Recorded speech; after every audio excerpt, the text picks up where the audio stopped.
Los que estamos convocando y adhiriendo a esta idea somos un grupo de vecinos que además la intención es seguir sumando organizaciones. Por el momento nos acompañan ATECH, UNTER, Asociación Sur, Mesa de Gestión del SIC, la Feria de Agricultura Familiar de acá del Bolsón, la Mesa de Integración y Fomento Rural de Machín Ahogado y los estudiantes y profesores del Instituto de Formación Docente. Nosotros empezamos a hacer es la segunda vigilia que se hace, hicimos la anterior antes del 1 de septiembre, antes de que se cumpliera un mes.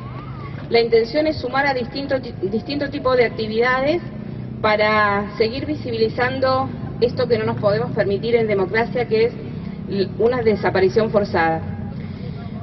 Como todos estamos muy conmovidos por lo que pasa, nos parece que ningún esfuerzo es suficiente ni es innecesario, sino que al contrario, todos los esfuerzos son absolutamente imprescindibles.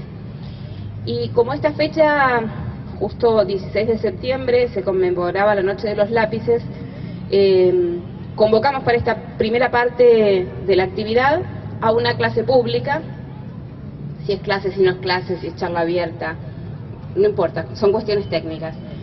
Luego los vamos a invitar, luego de que terminemos esta actividad, durará aproximadamente 50 minutos, una hora, va a depender de todos nosotros cuánto tiempo dure. Nos vamos a desplazar a la esquina, ven que en la esquina a mi derecha hay una escalera y están escribiendo la frase con cal que dice "devuelvan a Santiago". Y los vamos a invitar que con velas, que nadie se queme ni que queme la mochila de otro, cuidado con esto, nos paremos sobre las letras, ya nos dirán si del lado de adentro o sobre la parte blanca, para escribir con luces "devuelvan a Santiago", ¿sí? Y de eso se va a hacer imagen. Ese no es un dron, es un pájaro que acaba de pasar, pero bueno, la escalera está ahí para que tomen imagen con cámara de fotos y con una filmación. La idea es que todos estemos con el cartel del rostro de Santiago para no olvidarnos su cara y para traerlo de vuelta, para abrazarlo, para verlo sonreír, porque esa esperanza no tenemos que perderla. Y bueno, y después vemos cómo va sucediendo el tiempo. Probablemente hagamos una marcha corta, ¿sí? Por ahora están cortando ahí la calle acá para que permitan hacer esa actividad, para que no tengamos los autos ahí desarmando lo que están marcando con cal. Una vez que hagamos esa actividad, podríamos marchar. Digamos, es una cuestión que nos parece que por ahí, por el volumen que somos, da para dar una vuelta.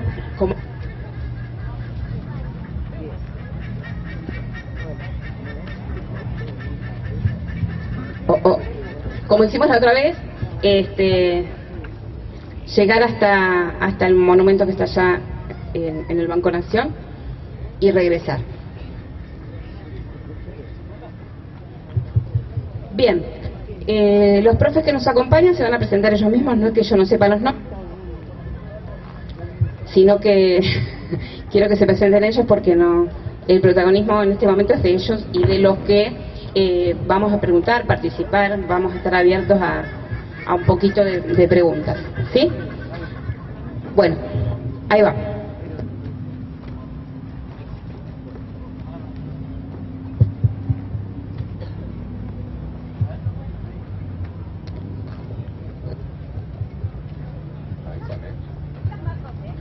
Ahora sí. Bueno, buenas tardes, casi empezando la noche. Mi nombre es Marcos, soy profesor de historia. Elegí venir a vivir a este lugar hace 15 años aproximadamente. Tuve la posibilidad de estudiar en el Instituto de Formación Docente Continua de Bolsón, soy egresado de ese instituto y trabajo en el CEM 30 y en el CEM 48. Trabajé en otras escuelas también de Bolsón y de Lago Pueblo. Y bueno, me dijeron si me quería acercar, si me sentía convocado a venir hoy acá, y bueno, y acá estoy. Hola, buenas tardes a todos y a todas. También, al igual que Marcos, me egresé en el Instituto de Formación Docente, en el profesorado de Historia. Somos de la misma camada. También estoy trabajando en unas escuelas acá de la comarca, tanto acá en Bolsón como en Epuyén. Buenas, mi nombre es Claudio Riciglione, soy profesor de Historia. No me recibí acá, me recibí en Buenos Aires, pero bueno, estoy trabajando acá ya hace varios años en el instituto y en algunas escuelas también. Y bueno, acá estamos para decir que los lápices siguen escribiendo y para seguir preguntando dónde está Santiago.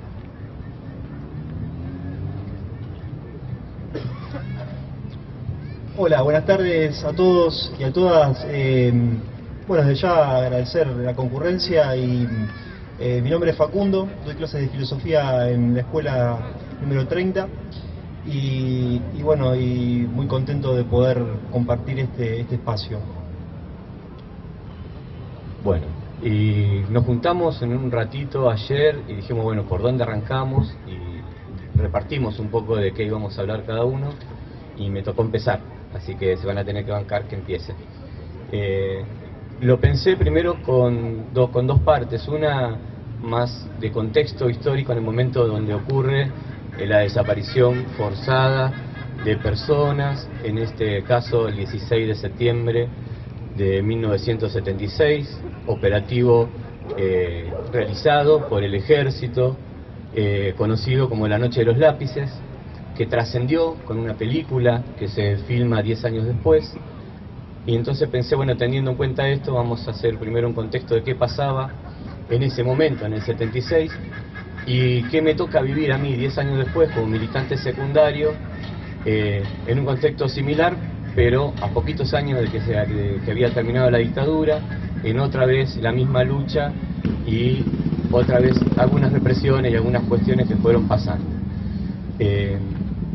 La organización estudiantil había tenido un precedente importante de organización en el Cordobazo en el año 69.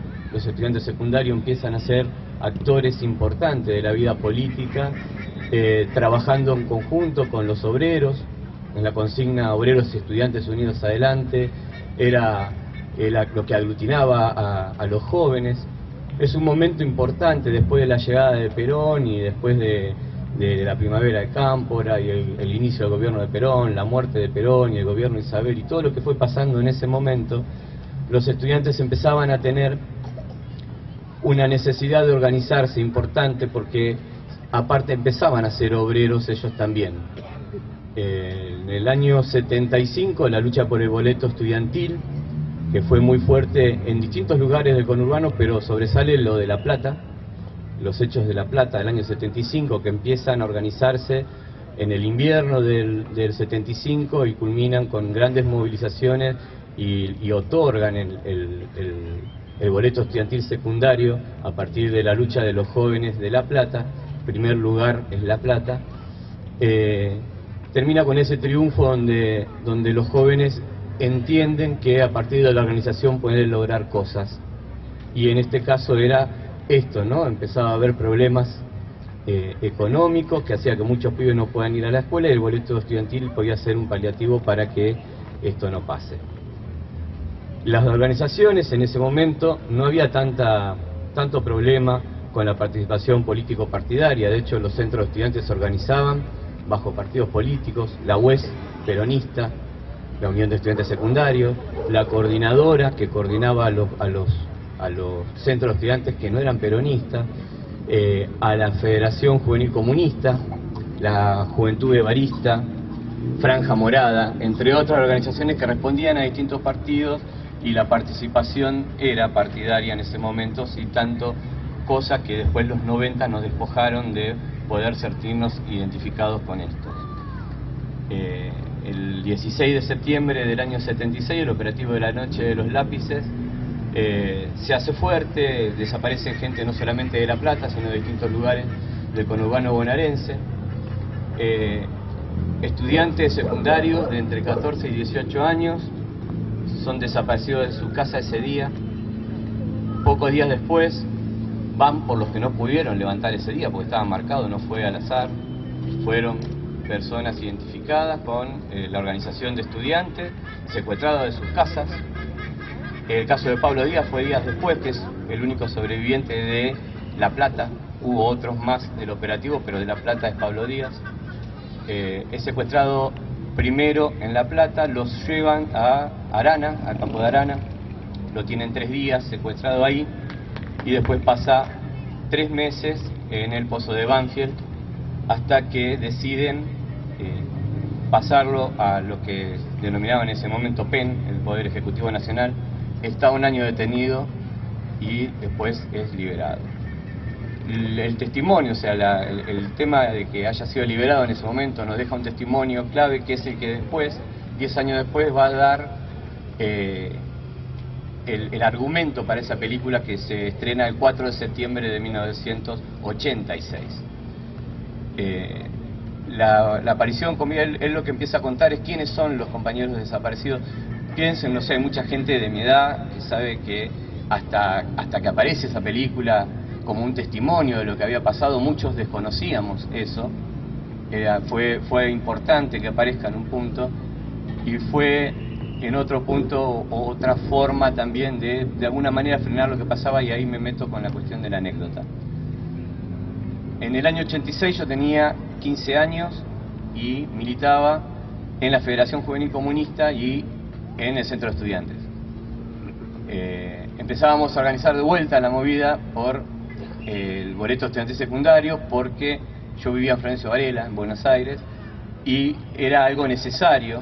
Piensen en el momento que estamos hablando, en 1986, empieza la crisis del gobierno de Alfonsín, ¿no? Empieza a meterse este modelo liberal, neoliberal, que empieza en el 76, un poco más profundo, que se profundiza con la hiperinflación del 89.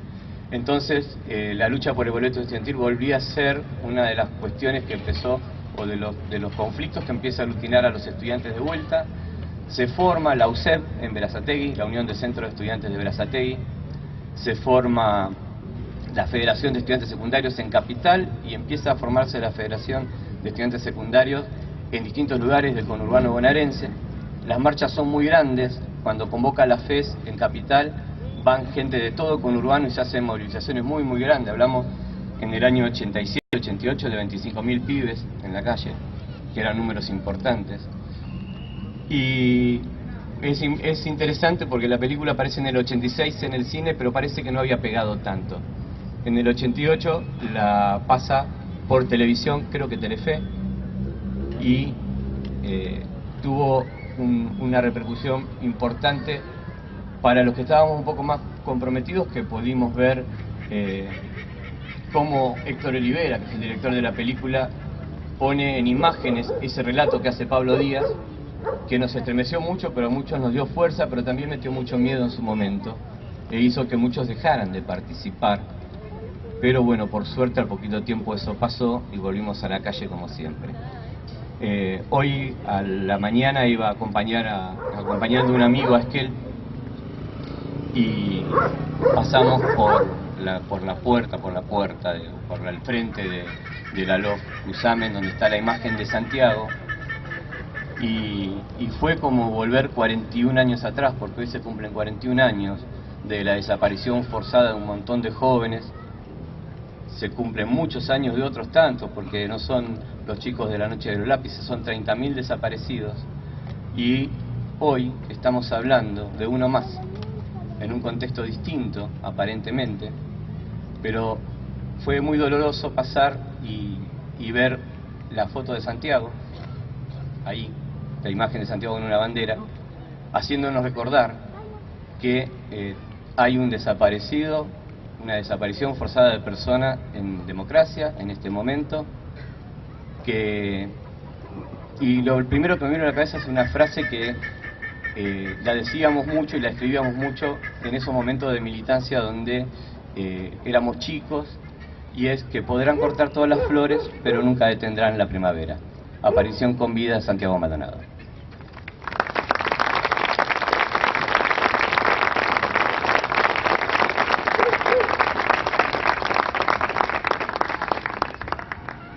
Bueno, por mi parte vamos a retomar el presente, ¿no? también desde el lugar de la memoria. Si alguno o alguna leyó hoy La Garganta Poderosa, sacaron un artículo que se llama Los Santiagos seguirán escribiendo o siguen escribiendo.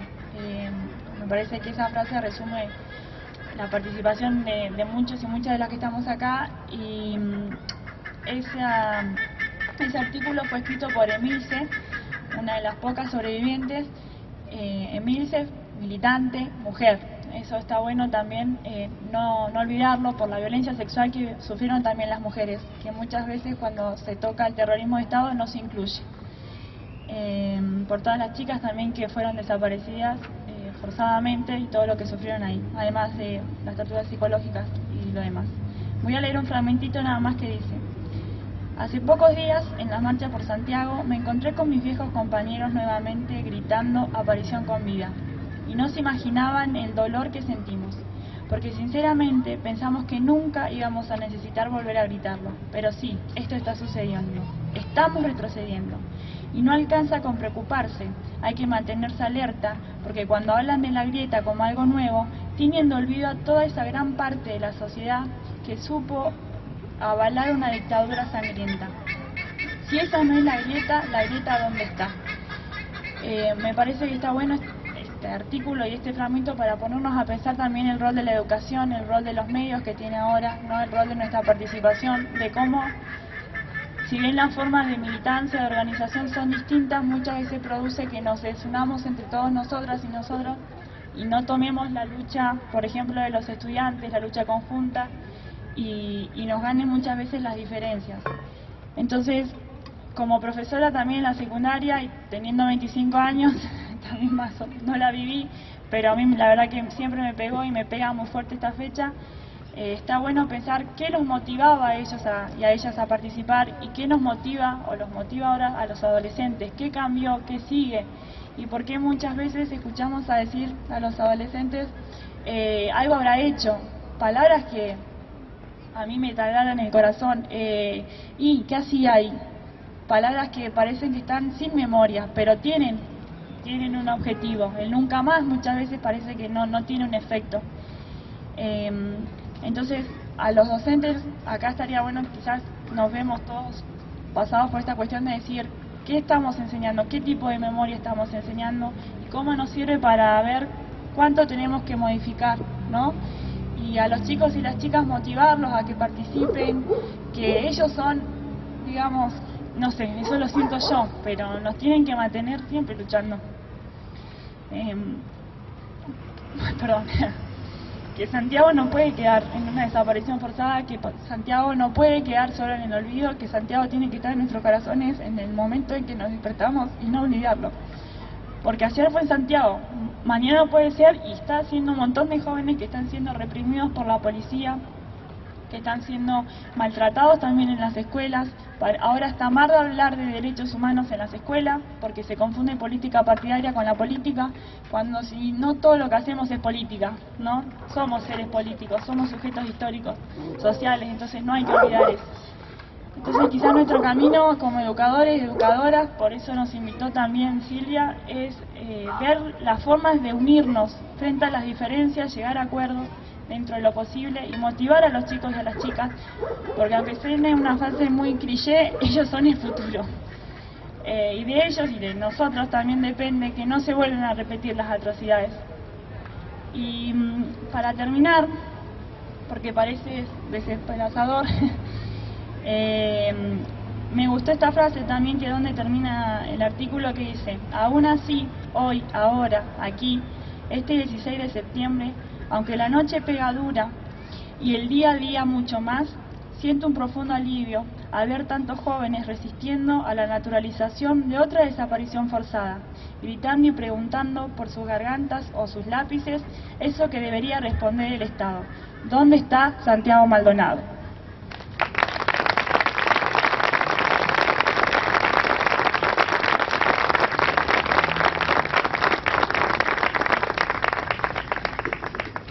Hola, bien, bueno, yo pretendo ser lo más breve posible. Mi intención en esta intervención precisamente estaba más enfocada a la idea de poder repensar estos sucesos que hoy se conmemoran, que recién mencionaba Marcos, la idea de tanto de la Revolución Libertadora del 55, un gobierno de facto, que también fue conocido como la Revolución Fusiladora. Traer a cuento también lo que mencionaba el compañero también de la Noche de los Lápices.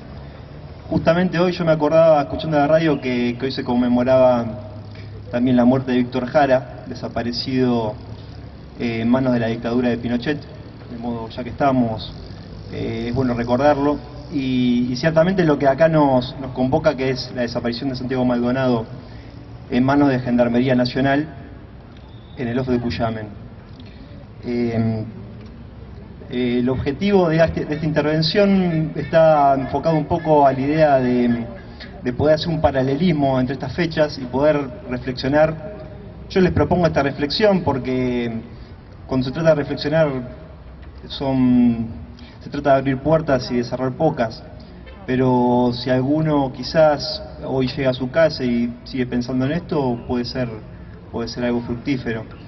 Lo cierto es que pensaba en que algunas metodologías para lo que refiere a las desapariciones forzosas, metodologías que utiliza el aparato represor del Estado en algunas ocasiones, tanto en gobiernos de facto como en gobiernos que están legitimados por el voto popular. Hablo de un Estado de Derecho, como en el que nos encontramos, donde existe una Constitución y un sistema de leyes. Volviendo a esta línea, pensaba en qué es lo que unía estas fechas, que había en común y que había de diferente. Inmediatamente pensé que lo que había en común ciertamente es un objetivo de anular la diversidad, de anular la diferencia política. Pero no solo eso, lamentablemente no se acaba ahí. La pregunta es que quién opera, digamos, quién lleva a cabo la intervención de las fuerzas en nombre de la ley, monopoliza el uso de la fuerza violenta, de modo que tenemos que reflexionar acerca de qué Estado queremos, qué república queremos en ese sentido, en todo caso, y si realmente hay independencia de poderes. En este caso, y sin irme por las ramas, tenemos lamentablemente esto de hablar en códigos de hipótesis y de verdad como algo de hecho es un poco intrincado, más en una situación como esta, pero yo prefiero no hablar en códigos de hipótesis, digamos, uno habla en virtud también de estas creencias. Me refiero a la idea de que los altos funcionarios del gobierno en alguna medida o son cómplices o son inservibles en sus funciones. Me inclino más a pensar que son cómplices. Pero más allá de eso, pensaba que esto de desaparecer una persona y sembrar la duda a través de, ya sea de un aparato bombardeo mediático, era un poco la contracara de las desapariciones y de la violencia que ejercía el Estado en otros años, cuando podía suprimir gente sin necesidad de esconderse. Digo, qué diferencia tan sutil. Poner a 10 tipos en un paredón y disparar, y por ejemplo filmar una cosa así, o mismo hoy en día asistimos a ejecuciones de la pena capital en muchos países del mundo, por ejemplo en Estados Unidos, donde aparece una persona como un espectáculo un tanto macabro, ¿no? Como que la justicia pasaría a ser un espectáculo público, donde puede haber una ejecución por inyección letal o mismo silla eléctrica. Vuelvo entonces a esta idea del castigo público, ¿no? ¿Por qué en algunos casos asistimos a un castigo, a una desaparición forzosa pública y en otros casos a una desaparición privada, es decir, privada del público, por llamarla de alguna manera, en donde encontramos que el aparato mediático funcional a esos poderes es el que termina en alguna medida haciendo el trabajo sucio y a la vez sin jugársela demasiado, digo, porque los medios se arrogan el derecho de informar nada más. Esto es una llamada a la reflexión, vuelvo a decir lo mismo.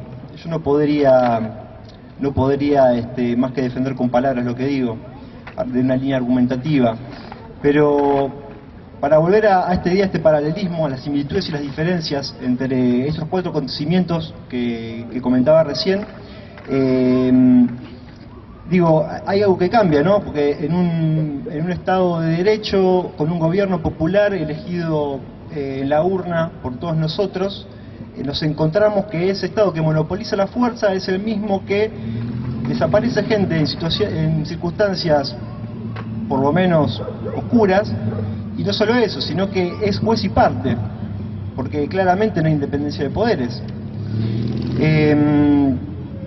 Esto es una idea que lamentablemente, más allá de que el objetivo sea el mismo, nos llama a reflexionar un poco acerca de cuáles son las metodologías, estas tecnologías que utiliza el poder represivo para suprimir la diversidad política, en definitiva. No quiero extenderme demasiado,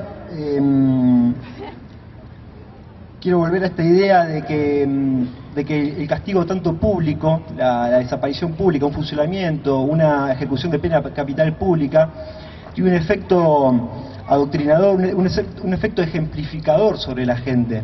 Es decir, no solo de intimidar y llamar, podríamos utilizar, hablando en criollo, esta famosa frase, no te metas, es un llamado a la intimidación, un llamado a la ejemplificación y a disciplinar la actitud cívica.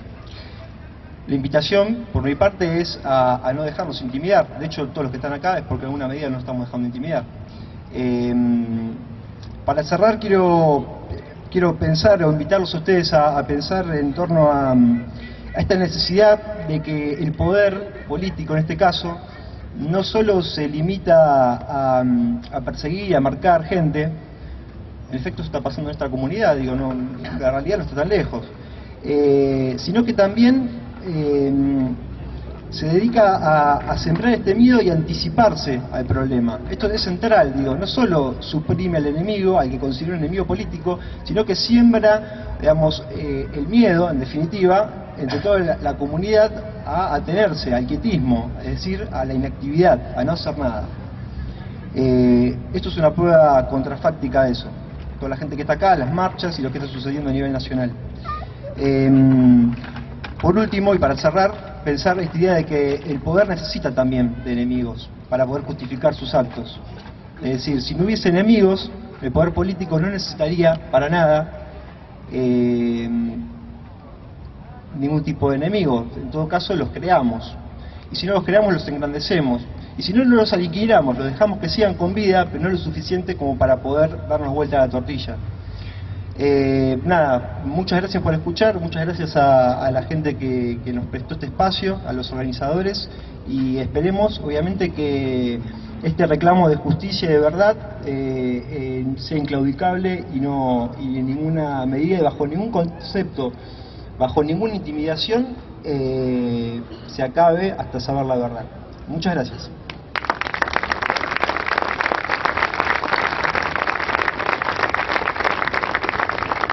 Bueno, cuando me invitaron a esta actividad, pensé en qué tenía también para decir. Primero, en tanto historiador o en tanto profesor de historia y desde la educación, cada vez que uno piensa en recuperar algún momento histórico es porque está pensando en recuperar algo que necesita pensar ahora. Y lo que me preguntaba era qué cosas nos están atravesando, qué cosas nos ponen a pensar sobre lo que nos está pasando a cada uno, a cada una, en los distintos ámbitos en los que compartimos, militamos, laburamos, convivimos con nuestros vecinos, en lo que sea. Y me pasó de volver a pensarme a través de Freire, y Freire es como, para muchos de los que trabajamos en educación, como un referente, una figura, un padre, o lo que en muchas formas podamos pensarlo, por todo lo que nos ha aportado, y por todo lo que sigue aportando, aun cuando muchas veces se lo trivializa o se lo usa y se dicen cosas y después detrás de Freire se pueden ocultar también prácticas que no son las que también podríamos pensarlo desde ahí. Pero lo importante de Freire cuando piensa en la educación popular es piensa desde romper la idea de la relación entre el opresor y el oprimido. Y para eso hay que reconocerse y reconocer al otro. El gran laburo que nos pone delante Freire es poder pensar y reconocer al otro. La influencia de Freire en los 60, en los 70, en todos los lugares en donde hubo experiencias de educación popular, en los distintos docentes que se han ido formando durante décadas, desde esa influencia nos va marcando y nos sigue marcando. Y sigue hablándonos porque en realidad el gran problema que nos plantea es pensar nuestra propia contradicción y asumir que estamos en un lugar y que no tenemos la verdad, y que la verdad es una construcción que necesita forzosamente del otro que está del otro lado. Y esto, para mí en estos momentos es una dificultad grande, es un desafío permanente y es el motor. El motor adentro del aula de cualquier escuela que tenés todo tipo de pibes y pibas con todo tipo de sensibilidades y que les ha tocado nacer donde nacieron, del lado que sea, como sea y pensado, y uno tiene que laburar con eso y preguntarse qué le pasa, cómo piensa, qué sensibilidades, qué emociones lo atraviesan, qué emociones nos atraviesa cada uno de nosotros en cada uno de los lugares que ocupamos, con quién comparto todos los días en mi laburo, de qué bandera levanta o cuál no, o dónde están mis diferencias, en qué me pone a prueba, en qué me está cuestionando ese otro, esa persona que es distinta de como pienso yo y que yo quiera o no quiera, eso que el otro está representando es lo que yo necesito en ese momento para poder crecer y salir, superarme, decía Freire, ser más, decía Freire. Esa es como el poder que tiene ese pensamiento y eso desde la educación. Pensar la noche de los lápices en aquel momento, pensar estudiantes secundarios en aquel momento, me lleva a hoy pensar en estudiantes secundarios, en el profesorado, trabajar en educación, formando docentes. ¿Cómo discutimos? ¿Cómo trabajamos con nuestros compañeros? ¿Qué hacemos con las diferencias que tenemos? Porque hoy creo que uno de los grandes problemas entre nosotros es qué hacemos con las diferencias que tenemos. ¿Cómo las laburamos? ¿Cómo no digo, el otro es, y ya le enchufo la bandera que yo le quiero enchufar, y a partir de ahí lo niego? Porque lo que hago cuando pongo una bandera es construyo aquello que se hace diferente de mí y lo niego, y por tanto, de ahí en más, ya no vale más su argumento. Creo que hoy es cómo desarmamos esas grandes etiquetas.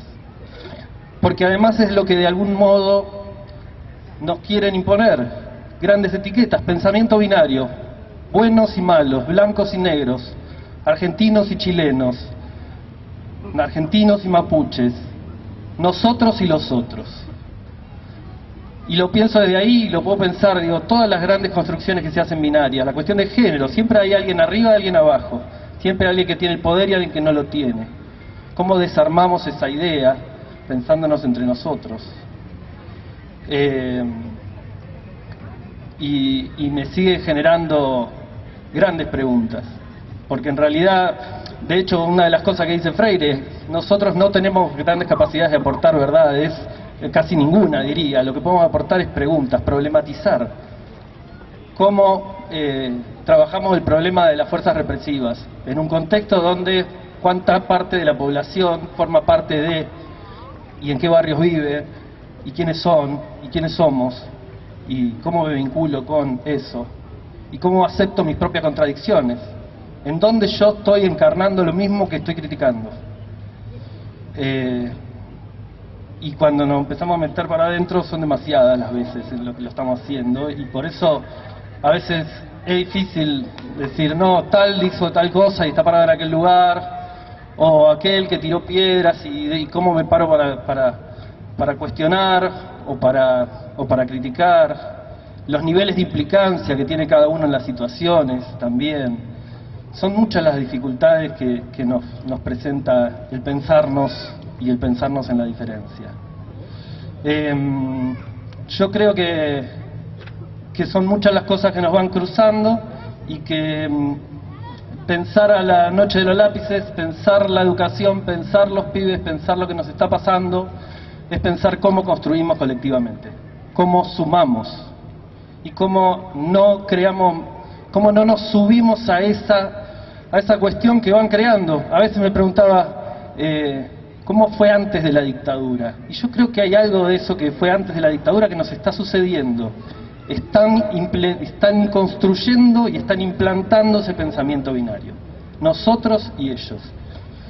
Y creo que eso es algo que tenemos que desarticular donde estemos, seamos zurdos, troscos, peronistas, marxistas, o lo que sea.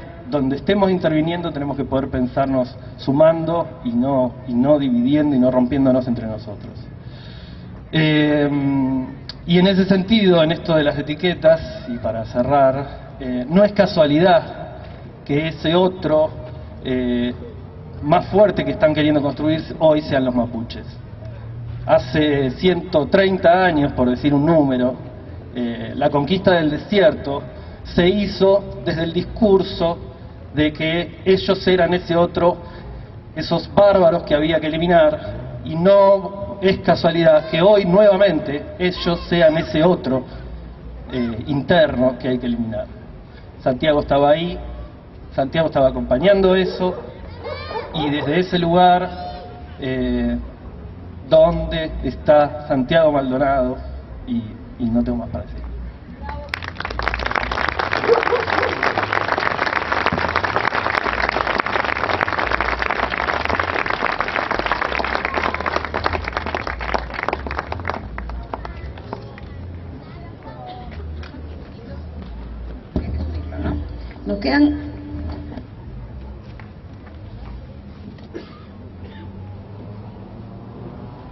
Nos quedan unos minutitos para, si quieren hacer alguna pregunta, alguna apreciación, algún comentario respecto de lo que los profes fueron diciendo. Yo les quiero agradecer especialmente a los 4 que decidieron venir a esta invitación, no desde el lugar porque tienen un título, porque son profe, porque en realidad les quiero agradecer particularmente desde el lugar de la militancia, porque no alcanza ni sobra un título, sin desvalorizar lo académico, pero me parece que tiene mucho más valor la militancia y el lugar que ellos ponen para hacer esta actividad y para venir hoy, como todos nosotros y nosotras ponemos en esta actividad la presencia, un sábado. Acá hay mucha gente detrás de esta pequeña actividad, hay un montón de gente, de compañeros y compañeros que están trabajando, que estamos poniendo dinero, esfuerzo para poder hacer esto, que lo que busca es construir la unidad, superar esas diferencias que podemos llegar a tener y que seguiremos teniendo. Por suerte seguiremos teniendo diferencias, porque justamente lo que nos enriquece son las diferencias. El tema es que no perdamos los objetivos que tenemos delante, que el objetivo es el que tenemos hoy es nuestra bandera hoy es esta. Entonces no importa cómo caminamos o al lado de quién caminamos, sino de que caminamos hacia el mismo lugar, que es pedir la aparición con vida de Santiago Maldonado ya.